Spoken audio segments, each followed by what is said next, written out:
Hello everyone, আমি আজকে আপনাদের জন্য আবারও একটা স্পেশাল এবং ইন্টারেস্টিং ভিডিও নিয়ে এসেছি।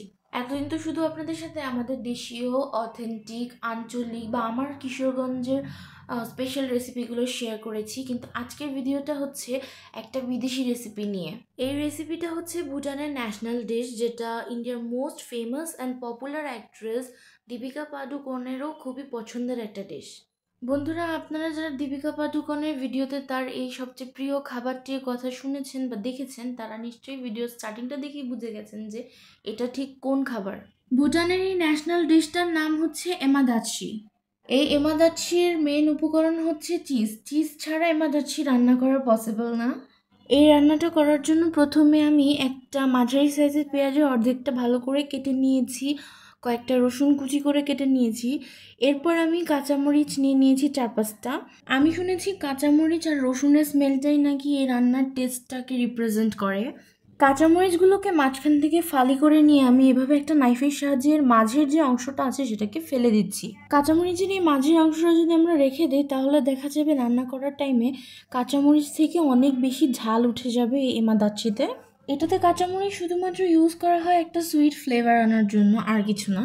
সবগুলো ইনগ্রিডিয়েন্টস কাটা হয়ে গেলে এবার এগুলোকে ধুয়ে একটা প্যানে তেল গরম করে নিব।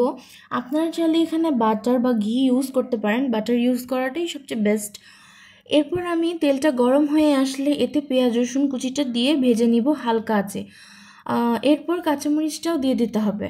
পেঁয়াজ রসুন এবং কাঁচামরিচটাকে লো হিটে হালকা করে ভেজে নিয়ে এতে অল্প পরিমাণে পানি দিয়ে নিতে হবে, যাতে এগুলো সেদ্ধ হয়ে যায়।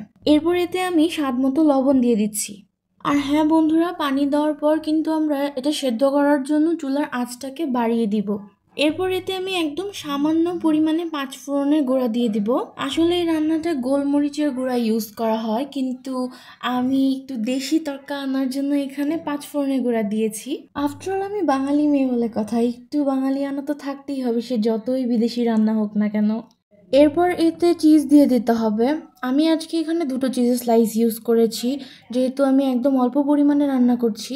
এটাই আমার ফার্স্ট টাইম এমাদাচ্ছি রান্না করা, তাই একদম অল্প করে রান্না করলাম, যাতে ফার্স্ট টাইম ট্রাই করে দেখতে পারি ঠিক কেমন হয়েছে খেতে। এরপর এতে আমি একদম সামান্য পরিমাণে চিনি দিয়ে দিচ্ছি। এরপর এটাতে যতক্ষণ পর্যন্ত একটা ক্রিমি টেক্সচার না আসছে ততক্ষণ ভালো করে নাড়িয়ে চাড়িয়ে রান্না করতে হবে।